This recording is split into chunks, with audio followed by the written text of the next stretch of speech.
That's what I'm seeing. Maybe I'm looking too deep into this. Maybe I was spending too long last night just laying there thinking about things, getting paranoid. But if this does start to come to a head, unless we somehow get in there as the system is collapsing, because I think it will eventually, but if we don't get in there and educate the masses as things get confusing, then the masses might lead us cluelessly straight into a new world order, in the sense of tyrannical global governance. That's just my take on it anyway. I'm not one for dates, I'm not sitting here saying on December the blah blah blah this is going to happen. But I can see it in my lifetime. And as I said in a previous episode, maybe the masses need to experience a bit of world tyranny before they wake up and realise that world systems are a bad idea. That doesn't mean we should give up fighting this thing, because we need to be there, information in hand, when they realise they've been lied to and they've made the wrong decisions. So I briefly mentioned during that little rant about the latest Dud terrorist attack, this Christmas tree bomber, if you will, who was supposedly blowing up something at some kind of Christmas tree light, thing. And that's not to be confused with a bomb that went off in some woodland in Britain the other week. I'm not sure what happened with that one. I've not looked into it again. But at the time they said they thought it was terrorists. Some tree got blown up in a forest and they said terrorists did it or whatever. It's probably just kids mucking about, but that's not what I'm on about here. I'm on about the guy from Portland, Oregon. This 19-year-old from Portland, Oregon, in America, who was groomed on the internet. And who was he groomed by? Well, we're not really told. It's just allegedly some extremist in Pakistan that he might have known.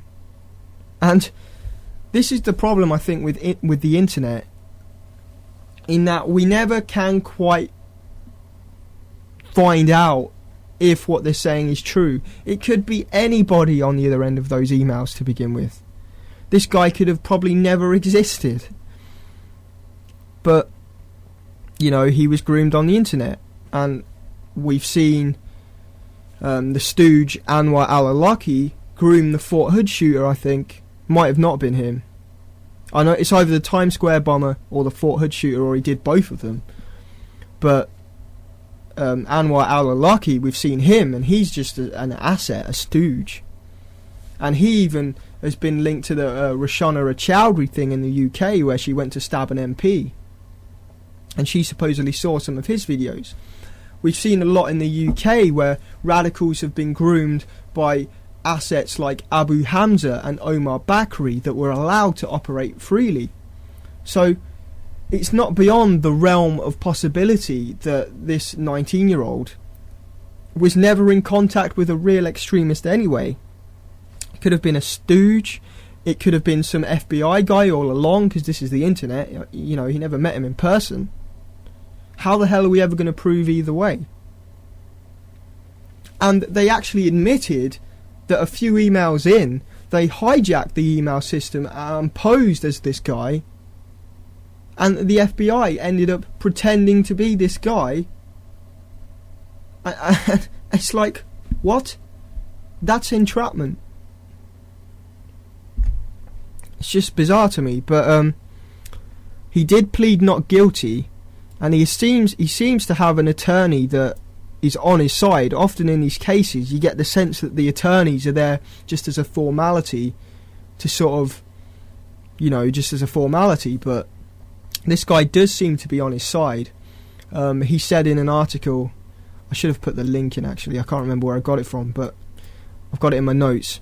The attorney said Mohammed Osman was groomed through an undercover FBI operation that supplied him with the fake bomb, and that officials timed his arrest for maximum publicity. And I think that's pretty much the truth. let's just hope we have a competent jury that hasn't been programmed by the mainstream headlines. I mean, I think maybe the guy deserves some kind of punishment. He did, after all, think he was going to... Well, we think he was going to blow up a real bomb. Maybe he thought he was doing some kind of drill. I don't want to get into that because there's not really evidence. But if he thought... I'll put it this way. If he thought he was going to set off a real bomb, then he still deserves some kind of punishment. Because ultimately he was willing to do it, even if he was groomed. But not this attempted use of a weapon of mass destruction charge. Is that something they just made up after Iraq to get a fear-mongering headline? Did that sort of charge even exist before then? Sounds a little sort of exaggerated to me, you know, attempted use of a weapon of mass destruction. He didn't walk in there with a nuke strapped to his back or whatever. Seems a little odd to me. But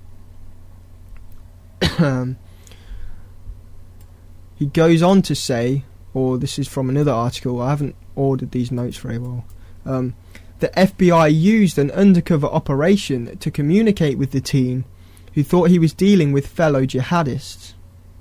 So they duped him.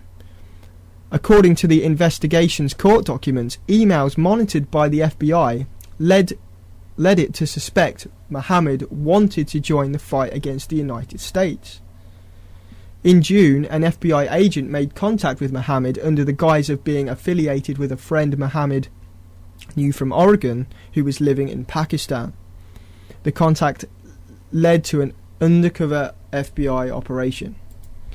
And then his attorney went on to say, quite sophisticated government agents were basically grooming the individual. He argued that investigators failed to record the initial conversation between Mohammed and undercover agents, saying that in cases involving potential entrapment, it's the first meeting that matters. I think that's quite an important point, because if they haven't got records of how they initially came in contact with him and what they initially said, how do we know they didn't literally groom him and egg him on to do this thing? I think that's an important point. And even if the official line is true and he was a jihadi and said he wanted to blow things up, there's a difference between saying it and having the capability of doing it, if you know what I mean. What would have happened if there was no FBI in this situation? What would have happened if they didn't supply him with a bomb? Who could he have gone to? How could he have paid for it? How could he have made it if he made it himself? Does he know how to do that? These are the questions we've got to ask, because if there was no FBI in this situation, it might be that he couldn't have made a bomb at all and he's just, you know, bragging on the internet. People say lots of crazy stuff on message boards, even on YouTube. Scroll down some YouTube comments and see some of the awful things people say. The threats. You know, is this all just blown out of proportion? And a writer for the Pittsburgh Post called Tom Norman made some very good points in his article. You know, this is a mainstream article, more or less, because all of these regional newspapers are still owned by corporations. And this reporter said, let's hope that one day the FBI will get around to disrupting a homegrown terrorist network it didn't have a hand in creating in the first place. All Americans who value their civil liberties should be a little nervous about a process that puts criminally inept citizens with known terrorist sympathies but no logistical or financial resources on the fast track to prosecution. After all, political alienation, even when it manifests itself in threats of anarchy and murder, is no rare commodity in American life. The US Constitution guarantees the protection even of those with extremist views as long as they don't act upon them. More questions should be asked about the government's role in convincing disaffected and possibly deranged citizens that terrorism is a viable path. The line between legitimate police work and entrapment is getting murkier with each case. And I totally agree with this guy. You know, That could have been an article on Alex Jones's website, so kudos to this guy.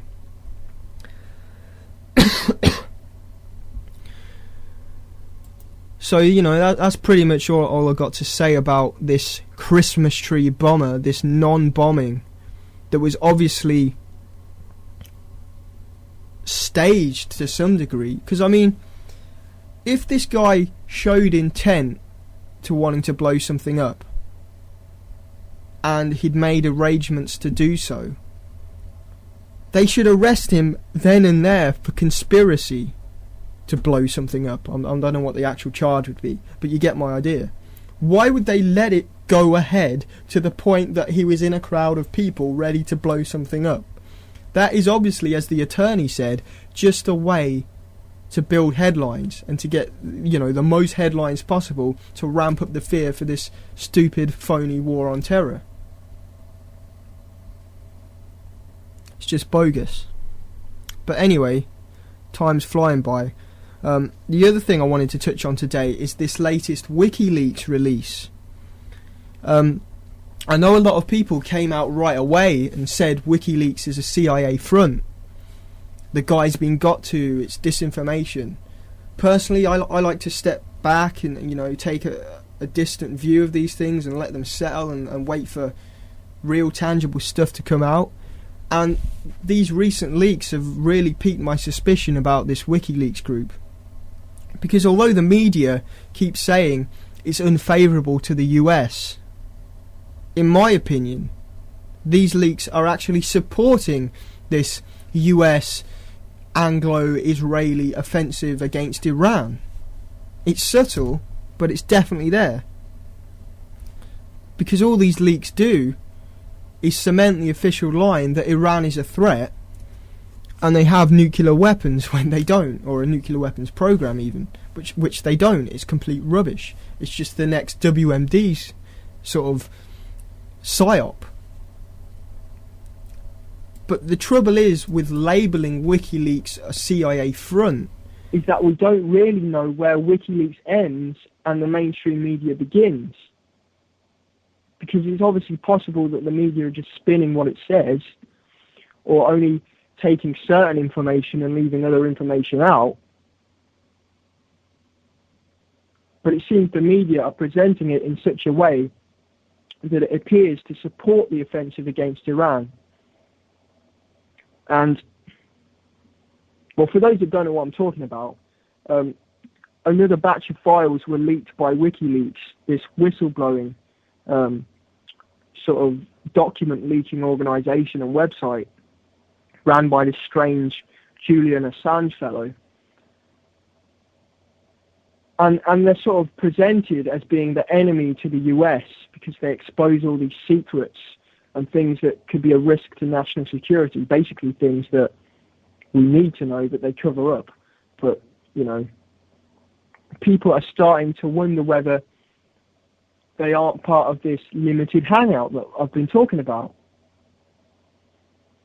Because it seems they're only leaking things that, in the long run, still might be favourable and supportive of the agenda. It's all a bit murky.